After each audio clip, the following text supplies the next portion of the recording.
来的话，我们来看一下。所以第一个，我们刚刚就是先到 AP 云特，然后新增一个专案，对不对？如果你已经新增了，你就到我的专案里面找。OK， 理论上会有一个刚刚你新增的专案那当然再来的话，你就在这边放个按钮。那这个按钮的背景其实就是这个 dog 的这个等于狗的那个图，把它当背景然后另外的话，需要有一个什么？需要有一个声音 MP3， 所以特别注意这个是前面的画面，这个按钮对应到这一张图。那如果你假设要播放声音的话，特别注意请你在这个使用者界面下方会有一个叫做多媒体。如果你要播放那个音乐的话，预设没办法播，所以如果你要播放的话，请你在这个里面找到一个音效，那把这个音效什么拖拉到这个界面上就可以了。你把它拖拉，不过它这个音效的播放它不会在画面上显示出来，它不像什么这个按钮一样直接显示。OK， 它叫不可见的元件，按钮叫可见元件。OK 所以一个看得到，一个看不到。然后这一个有没有？所以将来的话呢，我会把这个图直接就放在这个背景，然后这个音乐的话呢，有没有？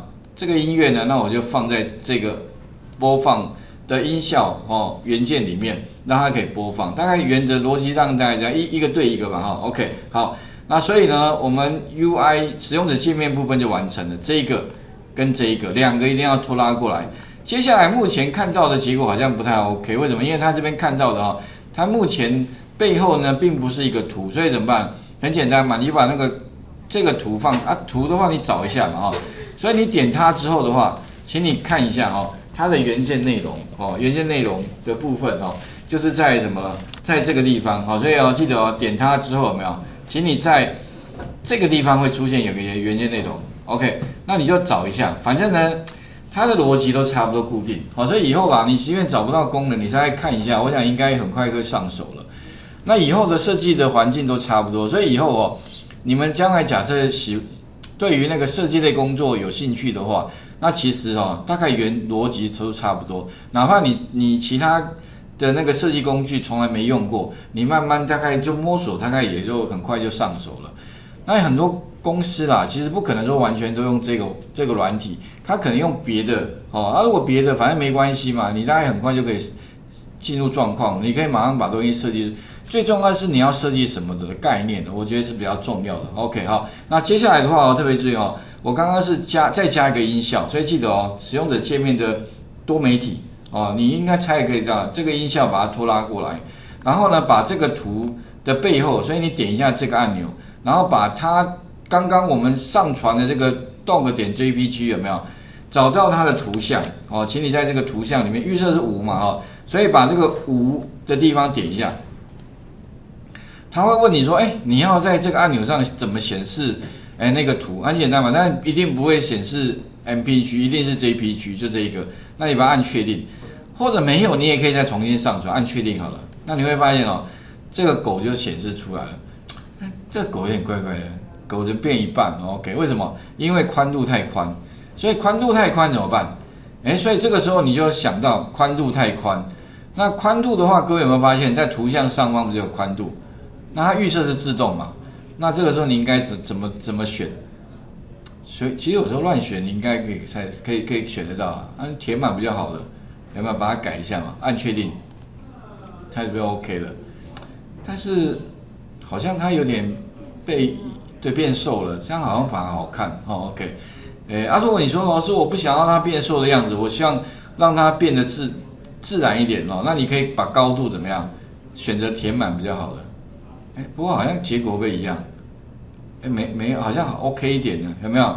所以这个地方的话呢，填满了所以基本上的话，我就是针对刚刚的按钮有没有按下它之后这边元件内容我大概就改了3个地方第一个就是把图像的地方给它宽度填满，高度也填满 ，OK。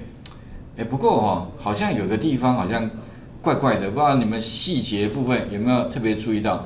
这边好像有几个字像什么按钮1的文字，这个删掉对一定要吧？如果不删掉，感觉怪怪的。上面怎么删？对，文字有没有？那文字当然你用猜应该也可以猜到怎么把它删掉？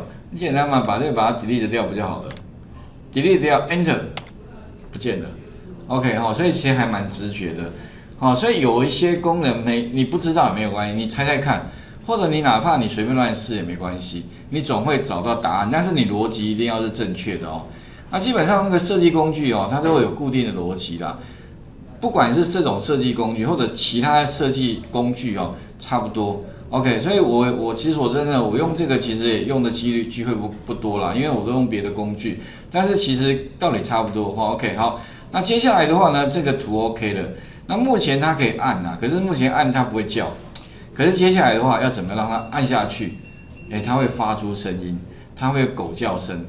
OK 哈，啊，接下来狗的叫声在这里，那我要怎么让它叫？当然它有预览啊，所以你可以，它预览啊，不过这不重要。OK 哈，那如果你将来你怕那个名称太多个音效档，你不知道哪一个是对的，你可以预览一下啊。那接下来大概接下来哦，刚刚按钮是放那一张图，那音效的话呢，那顾名思义就是放什么？放刚刚的 MP3， 所以特别注意哦，这个音效它不会自己发出声音，一定要透过这个音效一。音效一是在这边出现的哦，音效有没有？所以你要把这个元件加上去哦。然后呢，特别注意第二个，请你选择音效一里面的来源，找到什么呢 ？MP3，OK， 好，然后按确定。这样的话呢，这个音效一有没有？它就可以发出声音，而且呢，它上方有个间距啦哦，就是百万分之秒，就是大概它会 delay 一下啦哦，不会马上发出声音。所以你如果假设希望它 delay 的时间越短的话，你这个数字越短就 OK 了啊。如果假设啦，你可以试试看，如果假设影响不大，那你可以不要改没关系，主要是把这个音效怎么样呢？设定它的来源。好，这样的话呢，特别注意哦，这两个就 OK 了。接下来的话呢，目前它会不会动？如果你假设啦，你现在把它发布啊到你的手机，你按下去，它还是不会有声音。为什么？因为你最后还需要写一个程式，所以待会的话呢，你这个画面编排 OK 之后有没有？你就要再切到程式设计了。那这个程式你就变成说你要跟它讲，当我按下按钮的时候，帮我播放声音，这样它就会 work 了。好，如果你没做这个事情的话，即便画面出来，你怎么按它都没反应。OK 啊，待会我们再来看程式设计的部分。OK 好，那画面呢再还给各位一下，应该这个有印象了所以刚刚我主要多做一个是这个把这个音效拖拉过来这边多一个，然后设定这边，然后再设定这一个画面先还给各位一下